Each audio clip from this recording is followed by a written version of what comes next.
శ్రీ గురుభ్యో నమ. శ్రీ మహాగణాధిపతయే నమ. ఇక వృషభ రాశి వారికి 2026 జనవరి నుంచి 2026 డిసెంబర్ వరకు ఎలా ఉందో చూద్దాం.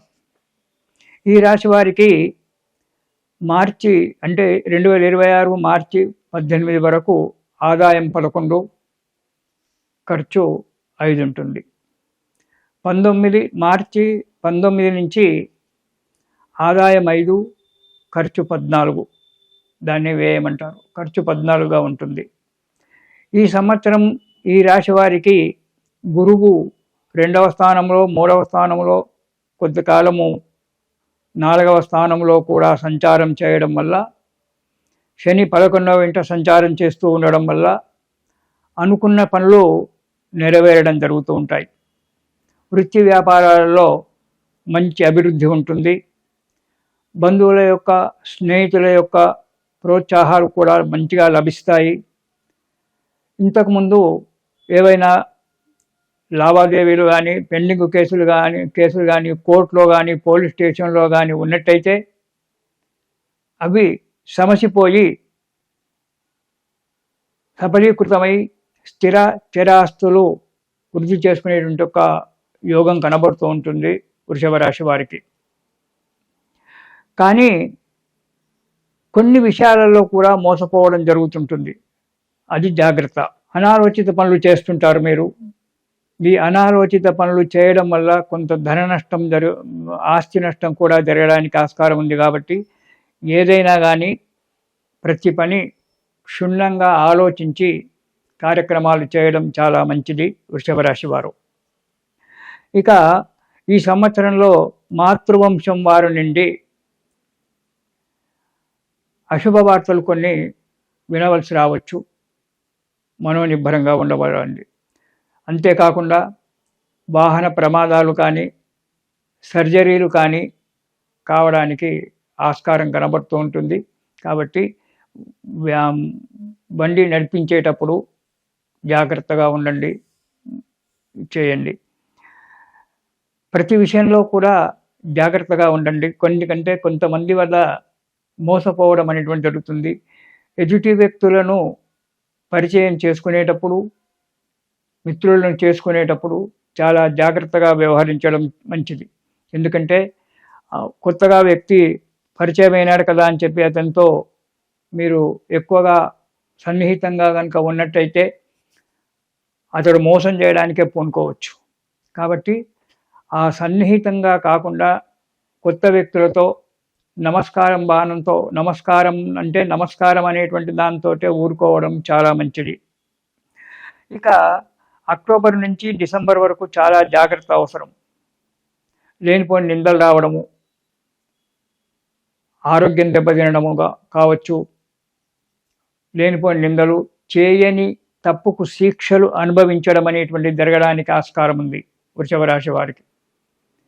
కాబట్టి జాగ్రత్త అవసరం. మోసపోవడం అనేటువంటి కూడా జరగవచ్చు ఆ సమయంలో.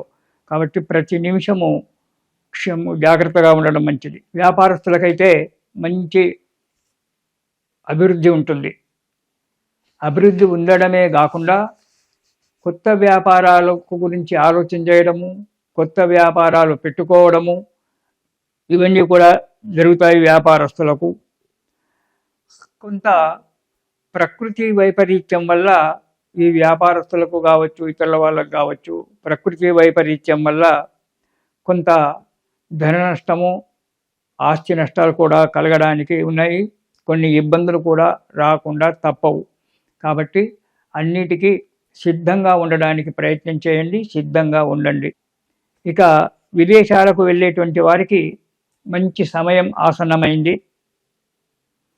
విదేశాలలో వెళ్ళేవారు ప్రయత్నం చేసుకోవచ్చు, విదేశాలకు వెళ్ళవచ్చు. అక్కడ విదేశాలలో ఇంతకుముందే నివహించేటువంటి వారికి అనుకున్నటువంటి ఒక కార్యక్రమాలు తొందరగా నెరవేరడము, ఉద్యోగాలు దొరకడము, వారికి ఏదైతే ఏమన్నటువంటి అనుకుంటారో అవన్నీ కూడా లభించడం అనేటువంటి జరుగుతూ ఉంటుంది.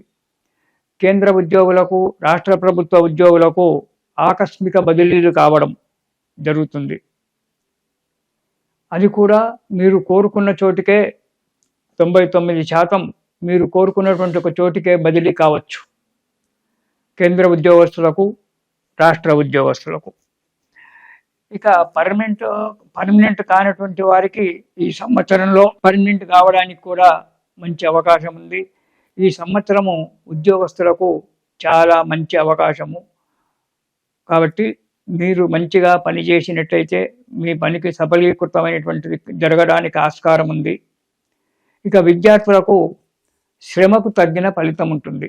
ఏదో పుస్తకాలు షెల్ఫ్లో పెట్టి బాగా కూర్చొని ఉంటే చదువు రాదు. చదవడానికి ఎంత మంచి గ్రహచార యోగం ఉన్నా, జాతక భాగంలో ఎంత మంచి యొక్క విద్యాయోగం ఉన్నప్పటికీ మనము పుస్తకం బట్టి చదివితేనే విద్య వస్తుంది. కాబట్టి విద్యార్థులు వారికి శ్రమకు తగ్గినటువంటి ఒక ఫలితం మాత్రం ఉంటుంది. అనుకున్న పనులు నెరవేరడం జరుగుతుంది. ప్లేస్మెంట్ అంటారు ఉద్యోగాలు, అలాంటి దొరకడానికి కూడా విద్యార్థులకు మంచి ఇది ఉంది. వ్యాపారస్తులకైతే మంచి అభివృద్ధి ఉంటుంది. అభివృద్ధి ఉండడమే కాకుండా కొత్త వ్యాపారాలకు గురించి ఆలోచన చేయడము, కొత్త వ్యాపారాలు పెట్టుకోవడము, ఇవన్నీ కూడా జరుగుతాయి వ్యాపారస్తులకు. కొంత ప్రకృతి వైపరీత్యం వల్ల ఈ వ్యాపారస్తులకు కావచ్చు, ఇతరుల వాళ్ళకు కావచ్చు, ప్రకృతి వైపరీత్యం వల్ల కొంత ధన నష్టము, ఆస్తి నష్టాలు కూడా కలగడానికి ఉన్నాయి. కొన్ని ఇబ్బందులు కూడా రాకుండా తప్పవు. కాబట్టి అన్నిటికీ సిద్ధంగా ఉండడానికి ప్రయత్నం చేయండి, సిద్ధంగా ఉండండి. ఈ రాశి వారు ఈ సంవత్సరం మొత్తం కూడా నవగ్రహ స్తోత్రము పారాయణం గనక ప్రతిరోజు పారాయణం చేసి, దాంతోపాటు లలితా సహస్రనామాలు అమ్మవారి యొక్క స్తోత్రం గనక పారాయణం చేసినట్టయితే ఈ వృషభ రాశి వారికి ఈ సంవత్సరము సుఖంగా సంతోషంగా నడుస్తూ ఉంటుంది. కాబట్టి జాగ్రత్తగా ఉండండి. ఇది శుభం.